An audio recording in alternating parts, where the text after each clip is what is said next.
Агропромышленный комплекс Чувашии за последние годы добивается стабильно позитивных результатов. Сельскому хозяйству республики оказывается беспрецедентная поддержка. Чувашия впервые приняла комитет по аграрно-продовольственной политике и природопользованию, в который входят посланники большинства российских субъектов, где сельскому хозяйству уделяют большое внимание. Одна из основных целей – показать гостям республики, как в Чувашии реализовывается программа комплексного развития сельских территорий и меры поддержки молодых специалистов сельскохозяйственной отрасли. Комитет посетил сельскохозяйственный потребительский перерабатывающий кооператив «Мелилотус». Руководитель кооператива «Мелилотус» Николай Николаев показал комитету основную продукцию и технику. Участники продегустировали мед, квас, чаи, обладающие полезными свойствами. Участники комитета по аграрно-продовольственной политике и природопользованию остались довольны визитом в Канашский район.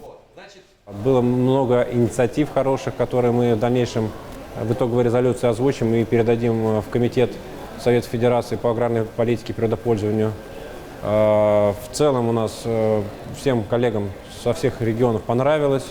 В целом регион понравился. Канашский район особенно понравился, потому что здесь очень много интересных таких предприятий, которые мы сегодня посетили и еще предстоит нам посетить. Как отметил Шурчанов Алексей, председатель комитета по аграрным вопросам, участники выездного заседания обсудили меры государственной поддержки, которые уделяются правительством России и Чувашской республики товаропроизводителям. И сегодняшний визит «Мелилотус» доказал, что эта программа действует. Конечно, безусловно, впечатлило, потому что сегодня мы утро начали с совещания, которое проводил глава Чувашской республики Олег Алексеевич Николаев, в котором мы участвовали непосредственно члены Палаты молодых законодателей, и мы говорили о тех мерах государственной поддержки, которая уделяется правительством и России, и правительством нашей республики товаропроизводителям. И как раз сегодняшний визит сюда, в Мелилотус, это говорит о том, что эта программа действует. И как вот сказал нам сам